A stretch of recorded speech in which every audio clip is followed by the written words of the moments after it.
Hello students, इस video में हम क्लास 11th एक्सरसाइज 7.4 जो कि परमुटेशंस एंड कॉम्बिनेशंस टॉपिक की हैं, उसके क्वेश्चन नंबर 1 और 2 को सॉल्व करेंगे।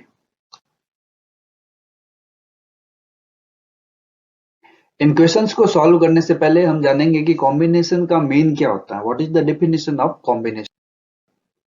कॉम्बिनेशन से पहले वाले वीडियो में हम परमुटेशन के बारे में पढ़ चुके हैं।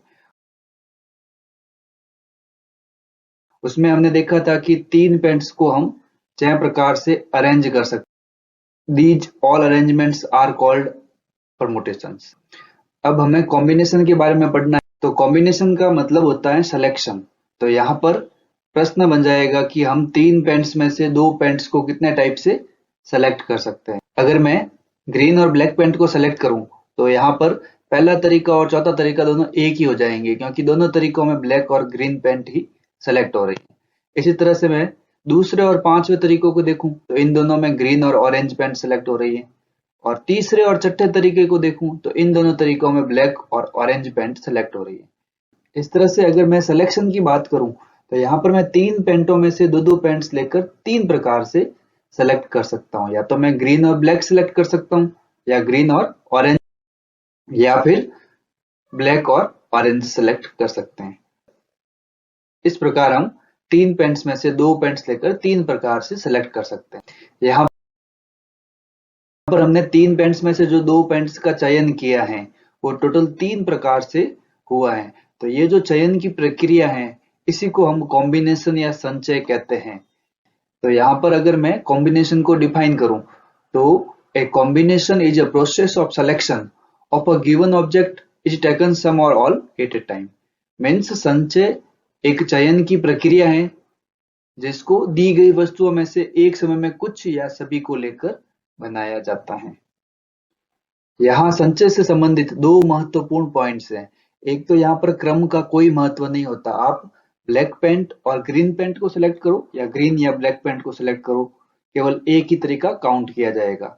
और दूसरी चीज यहाँ पर हो जाती है कि अगर आपको ग्रुप बनाने को बोले या फिर टीम बनाने को बोले तो वहां पर हमेशा ही कॉम्बिनेशन लगता है। अब हमारे दिमाग में एक प्रश्न आता है कि क्या कॉम्बिनेशन का जब भी प्रश्न आएगा तब हमें इसी तरह से डायग्राम बनाकर देखना पड़ेगा या कोई और भी मेथड है।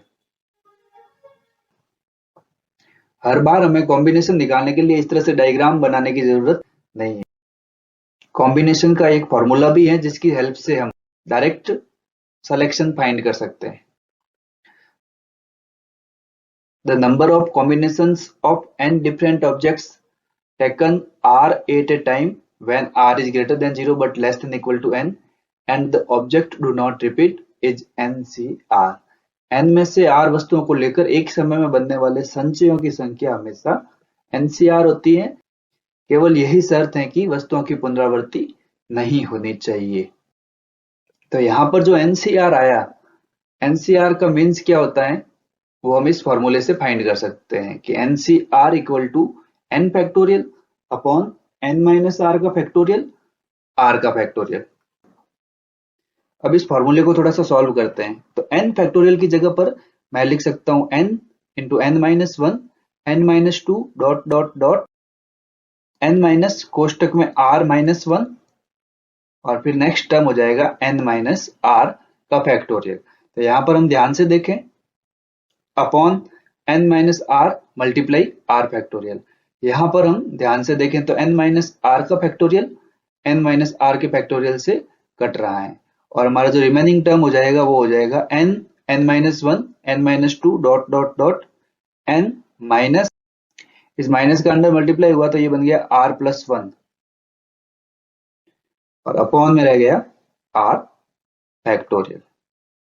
इस तरह से हमारा फॉर्मूला बन गया NCR equal to n minus 1 n minus 2 dot dot dot n minus r plus 1 upon r factorial.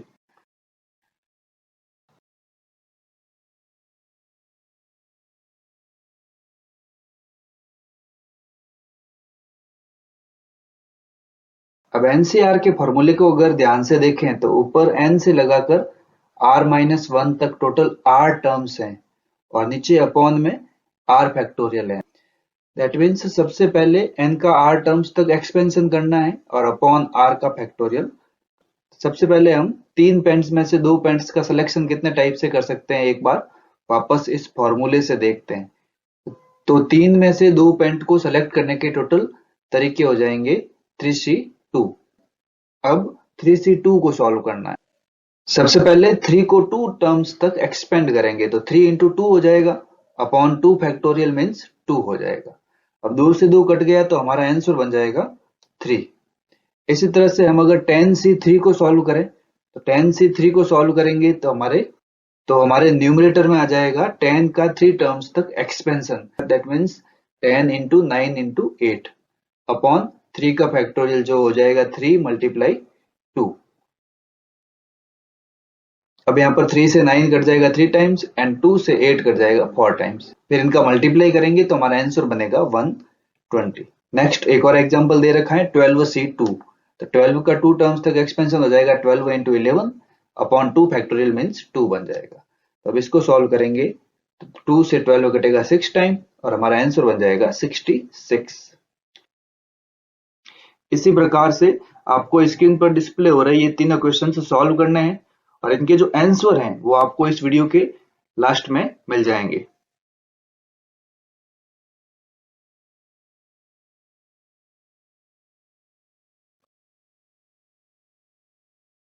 चलिए अब प्रॉपर्टीज ऑफ एनसीआर की बात करते हैं। तो यहाँ एनसीआर से रिलेटिव कुछ फॉर्मूले हैं जो हमें याद होने चाहिए। फर्स्ट प्रॉपर्टी है NPR equal to NCR multiply r factorial.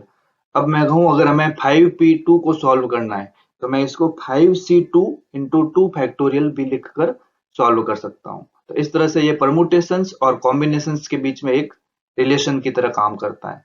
अब दूसरी प्रॉपर्टी लेते हैं। तो सेकेंड प्रॉपर्टी है nc0 equal to 1। That means यहाँ पर आपके पास 5c0, 10c0, 11c0 किसी भी प्रकार की वैल्यू पूछे जिसमें r की जगह 0 लिखा हुआ हो तो उसकी वैल्यू हमेशा ही 1 होगी। तीसरी प्रॉपर्टी काफी इंपोर्टेंट है NCn minus r equal to NCr। इस प्रॉपर्टी के अकॉर्डिंग अगर 11c9 को सॉल्व करना है तो मैं इसको 11c11 minus 9 that means 11c2 को हम इजीली सॉल्व कर सकते हैं। ये हो जाएगा 11 का 2 टर्म्स तक एक्सपेंशन 11 इंटू 10 अपॉन 2 का फैक्टोरियल मीन्स 2। 2 10 से कटेगा 5 time and 11 into 5 equal to 55। इस तरह से इस प्रॉपर्टी को हम यूज कर सकते हैं। नेक्स्ट प्रॉपर्टी है NCn इक्वल टू 1।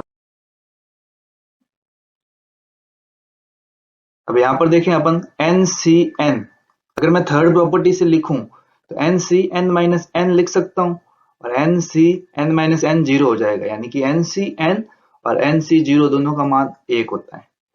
ये सेकेंड और फोर्थ प्रॉपर्टी दोनों की वैल्यू है। इस तरह से अगर हमें 11C11 की वैल्यू निकालनी है तो वो 1 आएगी, 11C0 की वैल्यू निकालनी है तो वो भी 1 आएगी। अब नेक्स्ट फिफ्थ प्रॉपर्टी जो कि काफी इंपोर्टेंट है इसको ध्यान से देखते हैं। NCA इक्वल टू NCB तो या तो A इक्वल टू B होगा या A plus B equal to N होगा। देखिए यहां पर प्रश्न आएगा आपके सामने 5C2 इक्वल टू 5CR। यहां पर या तो R बराबर 2 हो जाएगा या हम कह सकते हैं कि R प्लस 2 करेंगे तो N की जगह हमारे दे रखा है 5 दैट मीन्स R बराबर 3 हो जाएगा।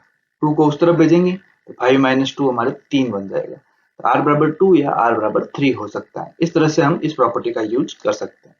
नेक्स्ट सिक्स्थ प्रॉपर्टी है। इस प्रॉपर्टी का यूज हमारे सिलेबस के अकॉर्डिंग नहीं हो रहा है लेकिन काफी इंपोर्टेंट प्रॉपर्टी है तो इसको भी एक बार देख लेते हैं। NCR plus NCR minus 1 equal to N plus 1 CR। ये सारी प्रॉपर्टीज हमें याद होनी चाहिए जिससे कि हम आसानी से क्वेश्चंस को सॉल्व कर सकें। तो अब हमारा पहला प्रश्न है NC8 equal to NC2 then find NC2। अभी जस्ट हमने फिफ्थ प्रॉपर्टी पढ़ी थी कि जब भी NCA इक्वल टू NCB हो तो A इक्वल टू B होगा या A plus B equal to N होगा। तो यहाँ पर देखें तो 8 इक्वल टू 2 तो है नहीं, यानी कि a इक्वल टू b तो नहीं हो सकता। इसका मतलब 8 प्लस 2 करेंगे तो वो वैल्यू किसकी आ जाएगी, n की वैल्यू आ जाएगी। तो यहाँ n बराबर 10 हो जाएगा। अब हमें nc2 फाइंड करना है, तो nc2 इक्वल टू बन जाएगा 10c2। 10c2 को सॉल्व करना है तो 10 का 2 टर्म्स तक एक्सपेंशन करेंगे, अपॉन 2 का फैक्टोरियल 2 हो जाएगा। 2 10 से 5 टाइम कटेगा, 5 इंटू 9 इक्वल टू 45। इसका मतलब इस क्वेश्चन का आंसर बनेगा 45। अब सेकेंड का फर्स्ट लेते हैं। हमें n की वैल्यू फाइंड करनी है जब 2nc3 ratio nc3 equal to 12 ratio 1 है। सबसे पहले मैं इस रेशियो को अपॉन में चेंज कर देता हूं, तो 2nc3 upon nc3 equal to 12 upon 1 हो जाएगा। अब क्रॉस मल्टीप्लाई करते हैं, तो क्रॉस मल्टीप्लाई करेंगे तो आंसर बनेगा 2nc3 equal to 12 multiply nc3। अब NCR का फॉर्मूला लगाते हैं, तो यहां पर 2n का 3 टर्म तक एक्सपेंशन करना है, तो 2n 2n minus 1 2n minus 2 3 term हो गए, अपॉन 3 का फैक्टोरियल हो जाएगा 3 इंटू 2 12 मल्टीप्लाई n का 3 टर्म्स तक एक्सपेंशन करना है, तो n into n minus 1 into n minus 2 upon 3 का फैक्टोरियल हो जाएगा 3 मल्टीप्लाई 2। यहां पर ध्यान से देखें तो डिनोमिनेटर में 3 मल्टीप्लाई 2 3 मल्टीप्लाई 2 से डिवाइड हो गया, और यहां पर 2 12 से डिवाइड करेगा 6 टाइम। अब यहाँ पर 2n माइनस 2 में से 2 कॉमन आ रहा है, तो ये 2 भी कॉमन ले लेते हैं। चलो 2 कॉमन ले लिया, पीछे बचा n 2n माइनस 1, और यहां से 2 कॉमन लिया है तो अब बन जाएगा n माइनस 1 इक्वल टू सामने लिखा हुआ है 6n into n minus 1 into n minus 2। 2 से 6 डिवाइड हो गया 3 टाइम, n से n डिवाइड हो गया, और n माइनस 1 से n माइनस 1 डिवाइड हो गया। Now our remaining term is 2n minus 1 equal to 3 multiply n minus 2। Solve करते हैं, 2n minus 1 इक्वल टू 3 का मल्टीप्लाई n से हुआ तो 3n बन गया, माइनस 3 का मल्टीप्लाई 2 से हो गया तो 6 बन गया। अब ट्रांसफर करते हैं, तो 3n को और 1 को अदर साइड भेज देते हैं, तो 3n को इस तरफ भेजा तो 2n माइनस 3n, और माइनस 1 को दूसरी तरफ भेजा तो हो गया minus 6 plus 1। 2n minus 3n हो गया minus n, and minus 6 plus 1 हो गया माइनस 5। माइनस से माइनस कैंसल, और अपना आंसर बन गया n इक्वल टू 5। इस तरह से हम इस क्वेश्चन को सॉल्व कर सकते हैं।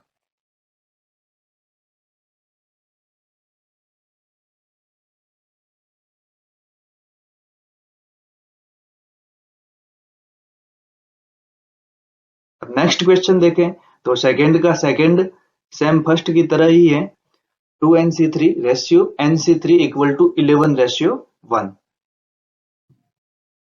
सबसे पहले रेशियो को अपॉन में बदलें, तो 2nc3 upon nc3 equal to 11 upon 1। Cross multiply करेंगे तो हमारा टर्म बन जाएगा 2nc3 multiply 2nc3 equal to 11 multiply nc3।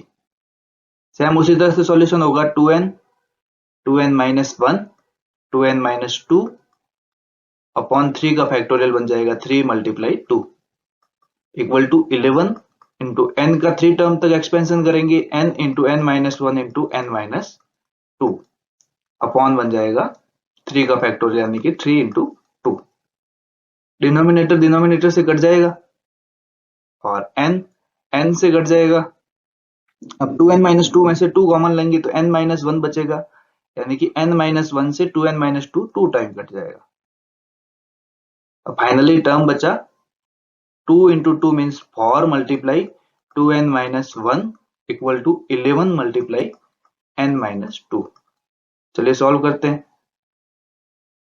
4 को 2n माइनस 1 से मल्टीप्लाई किया तो 4 इंटू 2n हो गया 8n माइनस 4 इंटू 1 हो गया 4 इक्वल टू 11 इंटू n हो गया 11n माइनस 11 इंटू 2 हो गया 22।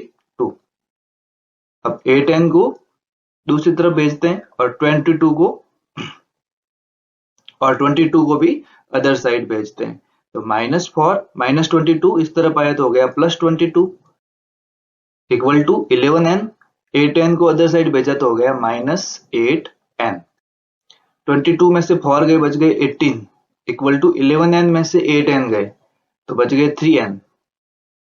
तो यहाँ पर 3 मल्टीप्लाई n है, 3 को अदर साइड भेजा तो डिवाइड में गया, 18 में 3 का डिवाइड गया 6 टाइम। तो हमारा आंसर बन गया n बराबर 6। इस तरह से हमें ये क्वेश्चन सॉल्व करना है। अब इस वीडियो के स्टार्ट में आपको जो प्रश्न डाले गए थे उनके आंसर आपको स्क्रीन पर नजर आ रहे होंगे, तो आप सभी अपने आंसर चेक कर लें। और जो इससे आगे के प्रश्न है वो हम अगले वीडियो में सॉल्व करेंगे।